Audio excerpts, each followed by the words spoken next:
Joining me today in the Brilliant Minds bunker is Professor Martin Elliott. Martin, you have an unbelievable medical CV and one which I very much encourage our listeners to look through at their leisure post this quick chat. But as a way of introducing you now, you are a retired paediatric cardiothoracic surgeon, and until July 2015, you were the medical director at Great Ormond Street Hospital. I should say you are currently shielding, so are safe at home for this interview.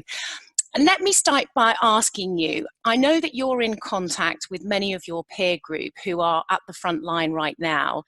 What's the hardest aspect of their roles as medical professionals in this environment?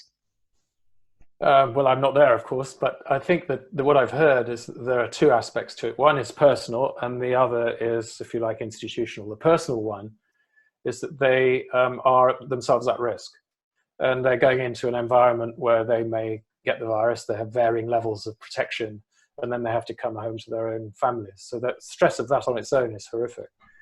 And when they get to work, the more volume of patients they're having to deal with, the tougher the decisions get, because the availability of resources such as intensive care beds, ventilators, support systems, and even oxygen this week we hear about is low. And so you may well have to make a decision between life or death for an individual patient or groups of patients. And in Italy, we've seen that in extreme levels.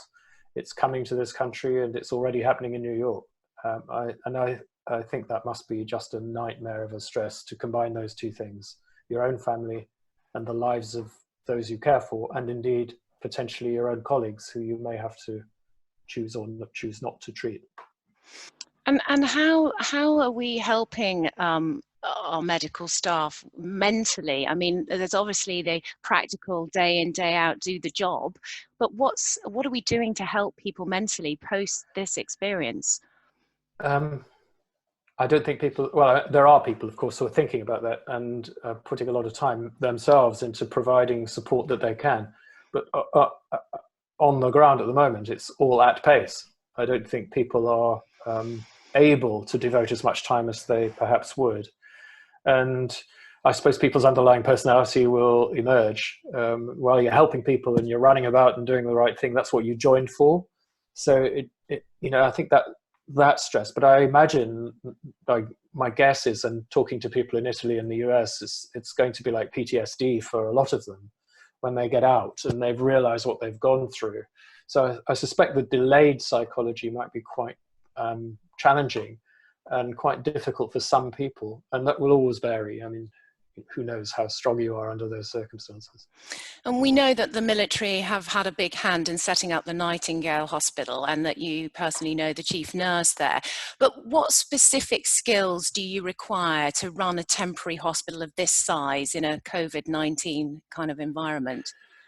Well, I'm probably the wrong person to ask that, because I've never done it, and I think I'd be really crap at it as well if I tried. But what is clear is that those people who have a background in logistics and military training have a huge role to play in this kind of thing. It's setting stuff up at scale in a hurry, for example, around the edge of a battlefield or in a humanitarian crisis, is what they do, what they rehearse for, and they have rehearsed for it over and over again. They know they have a command and control structure, which means that people do as they're told. And you'll know from business, as I know from medicine, that people think they'll do as they're told, but in practice, they don't really live in a command and control environment, which you have to have if you want to do things at this scale. So there's something about logistics, something about, I think, training and planning, and then something else about the leadership. And do you think hospitals will change how they run themselves post COVID-19? Yeah, they're already changing. I mean, they're changing partly because of technology like we're using at the moment, where you're able to talk to people who would normally have to come and see you, or we encourage to come and see us in outpatient clinics. In fact, we're rewarded for seeing people in outpatient clinics. So it makes sense to have a system which magnifies that reward. Whereas now we find people can see us just as easily, tell us what's going on with them from home. And indeed, in many cases, I think it's an advantage. They're relaxed, they're calmer, it doesn't take up so much time. You're not wasting the time traveling to a hospital with ex-children and an angry child, and trying to for me to be able to get the information I need to make a decision can very often be done just as well, I think, on video as it can in other ways. And I have friends in Miami, for example, who are managing intensive care units in Guatemala and Ukraine, with robotic monitoring equipment, an iPad on wheels that can move around the ICU. So there are all sorts of things that are going to emerge from this. And that the use of robotics, the use of communications, distal monitoring, and I think measurable devices for measuring physiology, will, like Fitbit or the Apple Watch or whatever you use, but scaled up to the next level. Does it frustrate you that it takes a kind of pandemic of this size for the money tap to be turned on for the NHS? Well, it does, but I think it's missing the point a bit, because 10 years ago, the metaphorical money tap effectively got turned off with the beginning of austerity. And although the health service did better than most public services, I think what we've realized as the decades gone on is that you actually do need public services if you're going to run a country. And the closer you get to minimizing their cash flow, or making them, in our case, have excessively high bed occupancy and not enough facilities, then when something extra comes along, like the virus, then you can't cope. And so it is frustrating. But I think to say the money tap turned on is a bit disingenuous, because all you're doing is restoring, to some extent, what's not been paid over the last decade. And I think everything's come home to, chickens have come home to roost now. And you compare that with Germany, for instance, where they have many more nurses, many more intensive care beds, many more doctors per head of population. You can see the difference in outcome. What do you think our biggest learnings are going to be? I mean, you must be, keeping up with the media, talking to your peers. You're from a medical background. What do you think we're going to learn from this? Well, you've already mentioned the first point, and I think it won't look the same afterwards. Healthcare is going to be delivered in different and better ways. Data will have to be shared in different ways. We're already doing it by knowing about lists of people who are at risk. Like me, we get emails from different places, phone calls from the local authority that we would never have got because the list wouldn't have been shared. So that's good. I think the other thing we're going to learn is, I'm going to stop there for a minute. Excuse me. So it's not COVID-19, it's just a cough. I think we're just going to have to learn to do everything we do differently and more efficiently.